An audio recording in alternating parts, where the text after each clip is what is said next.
कौन गिरता है, नीचे कौन मरता है, कभी किसी को पता नहीं चला।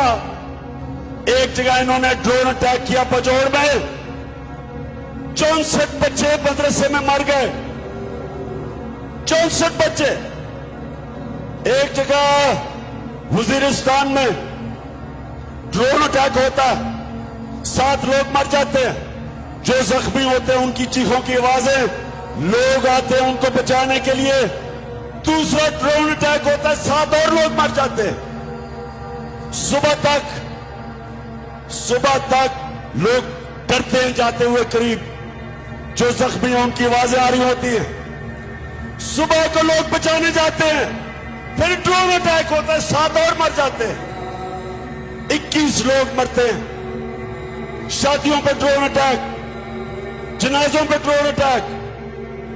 और आप जानते हैं कि एक दफा नाज़र तारी के मुंह से एक आवाज निकली, और ये कीदर नवाज शरीफ के मुंह से एक दफा, इनमें इतनी जरूरत नहीं थी कि अमेरिकनों को कहते कि ये सारे इंसानी हुकूक के खिलाफ है।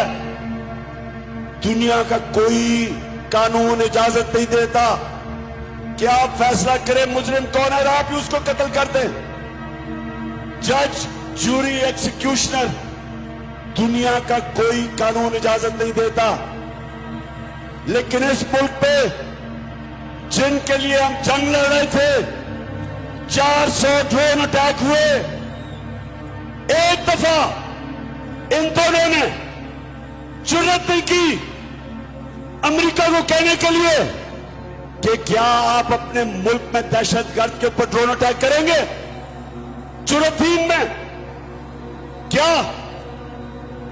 इनमें यह जुर्रत थी बरतानिया को कहने के लिए कि लंदन में हमारा बड़ा दहशतगर्द जिसने हजारों लोगों को कत्ल करवाया, क्या हमें इजाजत देंगे ड्रोन अटैक करके उसको मारे? तो अगर अपने मुल्क में आप हमें कहते हैं कि अदालत में जाके साबित करो वो दहशतगर्द है, तो हमारे मुल्क में आपने कैसे आपने 400 ड्रोन अटैक किए, बेकसूर लोगों को मारा, औरतें बच्चों को मारा। और ये तो जिनको फिर से इन दो खानदानों को फिर से जो मुसल्लत किया, इसीलिए किया कि ये उनके गुलाम है, इनमें जुर्रत नहीं है। ये पैसे की पूजा करने वाले हैं, ये पैसे के बुत की पूजा करने वाले हैं। इनके पैसे पड़े हैं बाहर, इनके लंदन में, अमेरिका में पैसे पड़े हुए हैं। ये कभी अपने लोगों के हकूक के लिए, उनके फायदे के लिए, ये कभी अपनी जुबान उनके अपने आकाओं के सामने जुबान नहीं खोलेंगे।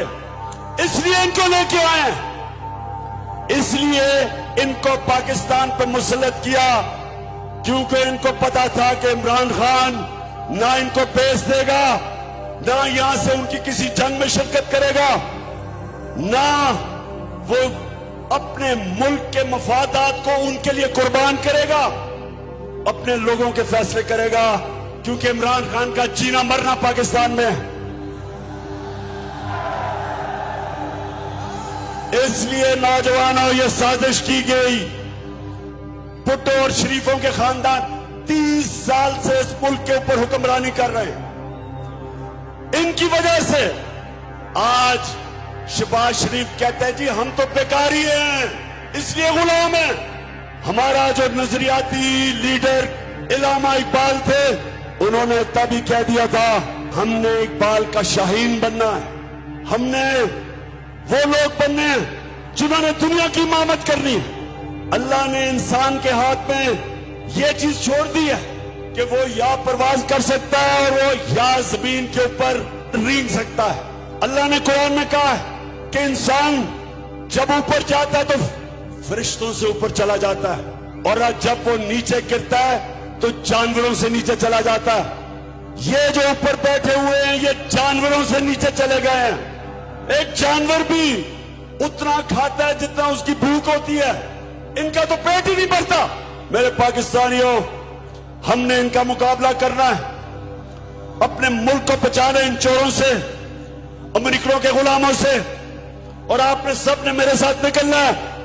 कौम के ऊपर अटैक हो जाए, बमबारी हो जाए, जापान के ऊपर एटम बम गिर गया, कौम फिर भी खड़ी हो जाती है, अपने पैर पे फिर भी खड़ी हो जाती है। अफगानिस्तान में कितनी 40 साल से इंतशार है, फिर भी वो कौम तकड़ी है। जब एक कौम की आप इखलाकियात खत्म करते हैं, कौम मर जाती है। जब एक कौम अच्छे और बुरे की तमीज खत्म करती है, कौम मर जाती है। कौम पहले इखलाकी तौर पर मरती है, फिर माशी तौर पर मरती है। 7% कैबिनेट जमानत के ऊपर है। जिस मुल्क में इस तरह के लोगों को बड़े बड़े ओहदों पे बिठा दिया जाए, उस मुल्क की इखलाकियात तबाह हो जाती है। कौन मेहनत करेगा? क्यों नौजवान 14 साल पढ़ाई करे, सुबह से लेकर शाम तक मेहनत करे, जब चोरी में और करप्शन में पैसा बन जाता है, इससे कौमें तबाह होती हैं। चाइना जब उठा और आज दुनिया में सबसे तेजी से तरक्की कर रहा है, 450 वजीरों को उसने करप्शन में पकड़ा। कोई कौम तरक्की नहीं कर सकती जब तक उसकी अखलाकियात ऊपर ना हो। इसलिए हमारे नबी सल्लल्लाहु अलैहि वसल्लम ने मदीना में अमर बिल मारूफ, उन्होंने अपनी कौम को कहा कि तुम हक और सच के साथ खड़े हो, तुम अच्छाई के साथ खड़े हो और बुराई और बातिल के खिलाफ जंग लड़ो। ये हुक्म है अल्लाह का, ये कुरान में है, अमर बिल मारूफ। इसके ऊपर एक माशरा खड़ा होता है, तो जब माशरे के बड़े बड़े ओहदे उसके बड़े बड़े मुल्क के मुजरिम ले ले, वो माशरे का कोई मुस्तकबिल नहीं है। हम दुनिया के सबसे अजीम लीडर मोहम्मद सल्लल्लाहु अलैहि वसल्लम के उम्मती हैं, हमें कोई खौफ नहीं है। अल्लाह कुरान में कहता है, जो लोग मान रहे हैं अल्लाह उनके खौफ दूर कर देता है, हमारे में कोई खौफ नहीं है।